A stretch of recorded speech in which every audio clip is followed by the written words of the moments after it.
if you're a real estate agent or realtor or a team, a real estate team that's thinking of moving your business to Real Broker, this video is for you. I have a lot of agents that I've brought into my network at Real, that I've sponsored into Real, and this question comes up a lot. How does the broker system work when I move to Real? Because a lot of people are used to being at a standard or traditional brokerage where you have an office, you go to the broker's office, and then you ask a question, or you call up a brokerage. Or you call up the broker. You still have that option here at Real. The method is just a little different because we're kind of technologically advanced. So let me show you a couple things here. I've got one of our internal apps. It's called Reason. And basically this app lives on your phone or on your computer, your desktop, your iPad. It doesn't matter where. It lives on all your devices, and you can do almost everything with this app, including have a conversation with your broker or broker team. So here's an example. First, if you look on the left, there's Leo.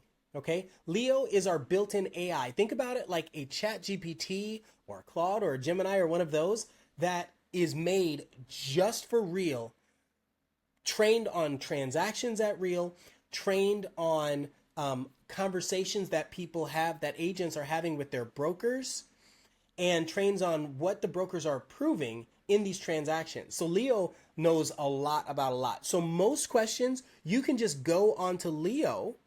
When you open up Reason, you can just go into Leo and say, hey, tell me a little bit about whatever this question is, like how many transactions, gross commission. You can even ask broker related questions. Now, Leo is ever evolving. And so if Leo, the AI, doesn't answer those questions directly, well, now you have a human as well.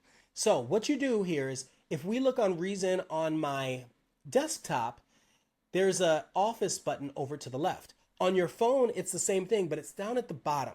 So you click on the office button and it brings up this screen over here, right? So I'm on my office and it brings up this screen. So in this screen, you have a few things that are really important. First, people ask about payments. So I'm actually going to go left to right.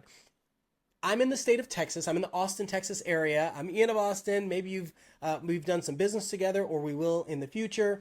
But let me show you that because I'm in Texas, we have the state here, and then we have the EIN for the state, and then we have a mailing address. Now I want to point out that this mailing address is in California.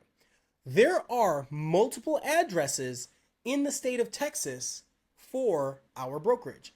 We're a national brokerage, international brokerage, okay? There are multiple addresses. There's one primary for Austin today. There's one primary for Dallas and one primary for Houston, I believe is how it works, okay? But when you're talking about sending payments, which every title company is going to ask you, if you're in a state that uses title companies or escrow companies, this is what they're going to ask you. How do you send a payment?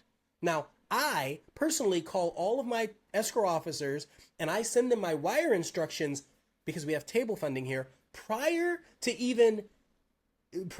any closing, so that I know that I get paid at the table. That we can do that here in Texas. Anyway, all that to say, if you are in one of those states that requires you to have to send a mail out, this is the address that it goes to. Next, over to the right here, you have an email for the brokerage team.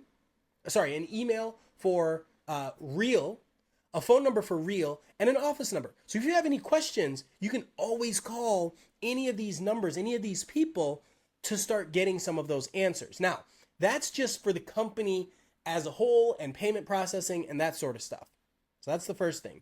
But then you have particular office details for your state. And so right here, it's the type of transaction is a split check, because we can get in Texas, the title company pays the agent or the broker and the agent at the same time, all agents. So everybody gets paid at the title company at the day of closing here in Texas, right? So I know it's different in Louisiana. I think it's different in Colorado, Illinois. I know it's different. So in the states that you can do table funding, that's really important. So it identifies that. The broker license. So when you're looking at your information about brokerage services, it's going to ask you for a broker license ID. This is the information. Next, you have payment system.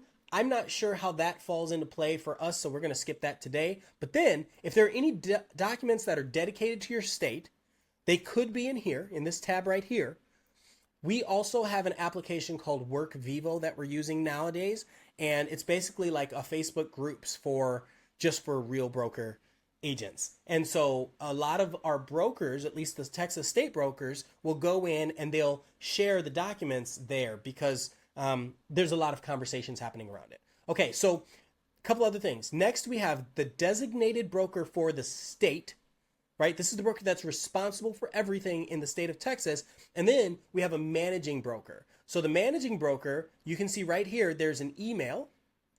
The state broker, if you click on, or the designated broker, if you click on their profile, they might have an email and a phone number directly, but also you have a broker team.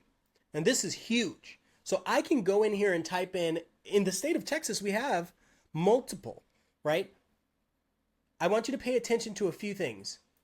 Regional broker, designated broker, regional broker, contract specialist. So maybe this person has a broker license, maybe.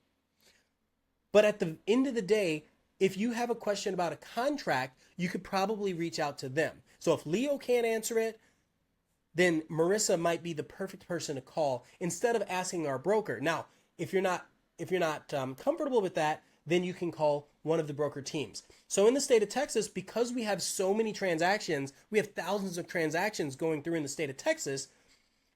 Franklin, I actually know Franklin really well. He is in San Antonio. And so he might be responsible for that region, right? Michael might be responsible for every region in Texas, like the hierarchy, higher level. So find out from your brokerage team at R.E.A.C.H, which they have meetings pretty frequently, find out who is the broker for your region if you have regions. Otherwise, if you have one broker, then that's the person you talk to. Now, part of why I'm bringing this up is because a lot of times we have a lot of people that have a broker's license, okay? Sometimes we'll take classes or we'll go to events and a broker or somebody who's labeled as a broker will say something and we're like, oh, that sounds interesting. Okay, despite what they say, at the end of the day, you have to verify with our broker at R.E.A.C.H, right? This guy in this case is the designated broker. He is ultimately responsible for what we do. When we're signing on behalf of the broker. He's the person you have to ask, not the person that's at this class or any of that other stuff. So you could always reach out to the broker team. You can send a text message, you can call and ask those questions. Say, hey, I heard this in a class and I wanted to know if this broker team, I wanted to know if the way they said this, if this is something that we're going to be doing here at R.E.A.C.H. Okay, that is the perfect way to handle that scenario. I know sometimes we want to ask our sponsors. I know sometimes you want to ask other people in a group, and you can do that. But the person that's ultimately responsible and can give you the direct information and answer is going to be our state broker, or our designated broker. Sorry.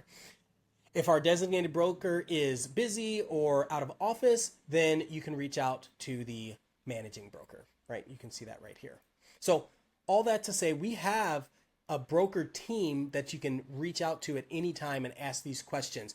Down below, you have other things to be able to send your payments to, and other details about the company. These are all questions that, at least in Texas, the title company is going to be asking for. So once again, the whole point of this conversation is to be able to show you how easy it is at R.E.A.C.H to reach your broker team, because you might have questions for them.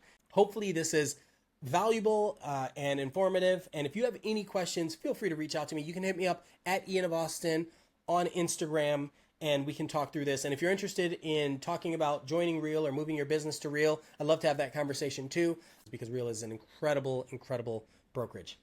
Take care.